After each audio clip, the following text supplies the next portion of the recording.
వేదిక పైనున్న పెద్దలకి, రామోజీరావు గారి కుటుంబ సభ్యులకి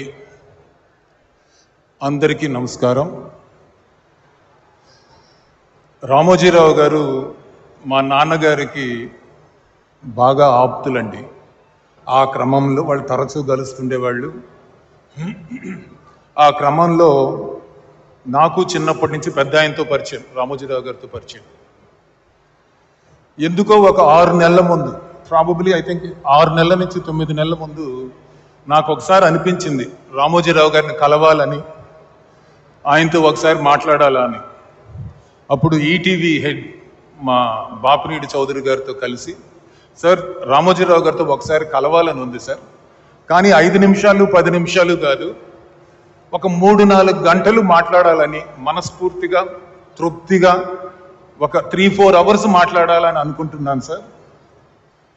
అర్జెంట్ ఏం లేదు సార్, ఆయనకి ఎప్పుడు కుదిరితే అప్పుడు చెప్పండి సార్ అంటే ఒక 2 వారాల తర్వాత నాకు ఫోన్ వచ్చింది, రమ్మన్నారు.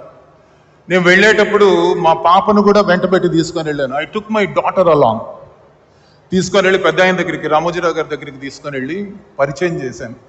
సార్ మై డాటర్, మా పాపకి, నా కూతురికి మీ బ్లెస్సింగ్స్ కావాలి సార్ అని అన్నాను. Such a man with such big stature. ఆయన వెంటనే పాపని దగ్గర తీసుకొని పక్కన కూర్చోబెట్టుకొని హీ టోల్డ్ హర్, జీవితంలో ఇంటెలిజెన్స్ కన్నా కూడా హార్డ్ వర్క్ అనేది, కష్టపడే నేచర్ అనేది చాలా ఇంపార్టెంట్ అమ్మా. ఇంటెలిజెంట్ పీపుల్ అయినా ఫెయిల్ అవ్వచ్చేమో కానీ కష్టపడే వ్యక్తులు ఎక్కడా నష్టపోయిన దాఖలా అనేది లేనే లేదమ్మా. నేను కూడా జీవితంలో చాలా కష్టపడి, చిన్నప్పటి నుంచి కష్టపడి పైకి వచ్చిన వాడిని. అందుకని ఆ కష్టాన్ని ఇష్టంగా చెయ్యి, అంతేగాని ఇబ్బందికరంగా ఫీల్ అవ్వద్దు. సో కష్టపడమ్మా అని ఆయన చెప్తుంటే మా పాపకి ఆయనేంటి, ఆయన స్టేచర్ ఏంటి, ఆయన వ్యక్తిత్వం ఆకాశం అంత ఎత్తండి. ఆయన ఆలోచన సో డీప్, సముద్రం అంత లోతు ఆయన ఆలోచన, డీప్గా ఆలోచిస్తారు. అలాంటిది అంత సింపుల్గా మా పాపను కూర్చోబెట్టుకు చెప్తుంటే ఒళ్ళు జలదరిచ్చింది. అంటే 2 చేతులు ఎత్తి దండం పెట్టాలనిపించింది. గ్రేట్ పర్సన్ అండి ఆయన, విజనరీ, హ్యూమానిటేరియన్. ఎందుకంటానంటేనండి, ఎక్కడో కృష్ణ జిల్లాలో ఒక రైతు కుటుంబంలో, సాధారణ రైతు కుటుంబంలో పుట్టి తన జీవితాన్ని తనే రాసుకున్నారు.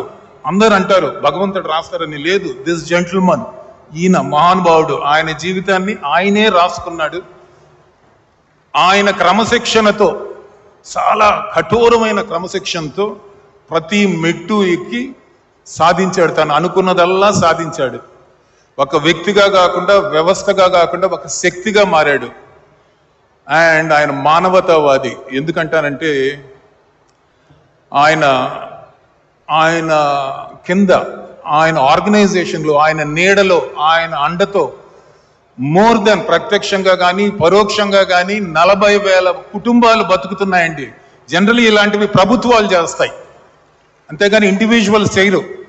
అలాంటిది రామోజీరావు గారు ఒక నెల కాదండి, ఒక సంవత్సరం కాదండి, డెకేడ్స్ టుగెదర్ ఇన్ని కుటుంబాలని ఉపాధి కల్పించి నెల వాళ్ళని చూసుకుంటూ, వాళ్ళకి జీతాలు ఇచ్చి వాళ్ళ బాగోగులు చూసుకున్నారు. అంటే ఇంతకంటే మానవ సేవ ఏది ఉండదండి. That's why I call him, he's a humanitarian. అలానే హీఈస్ ఆల్సో అ రెవల్యూషనిస్ట్ అండి. అంటే సమాజంలో మార్పు కోసం ఆయన కళాన్నే బలంగా తీసుకొని, ఆయుధంగా తీసుకొని, ఆయన దగ్గరుండే రిపోర్టర్స్, ఆయన దగ్గరున్న జర్నలిస్టులు, ఆయన దగ్గరున్న ఎడిటోరియల్ స్టాఫ్ని తన బలగంగా తీసుకొని జీవితకాల పోరాటం చేశారు for the betterment of society. ఇన్ని క్వాలిటీస్ ఉండే వ్యక్తి చాలా అరుదండి.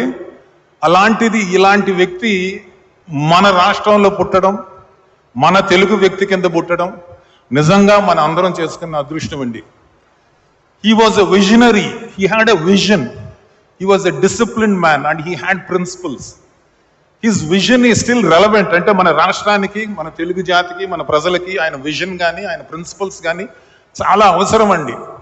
And I believe that they are relevant, and I am sure his legacy, Ramoji Rao Garu legacy, ఆయన family members, the next generation, whether it is Kiran గారు, whether it is Shailaja గారు are Vijayeshwari గారు, ఆ తర్వాత వాళ్ళ next generation, all the kids, I'm sure they are all going to take it forward the way he always wanted it.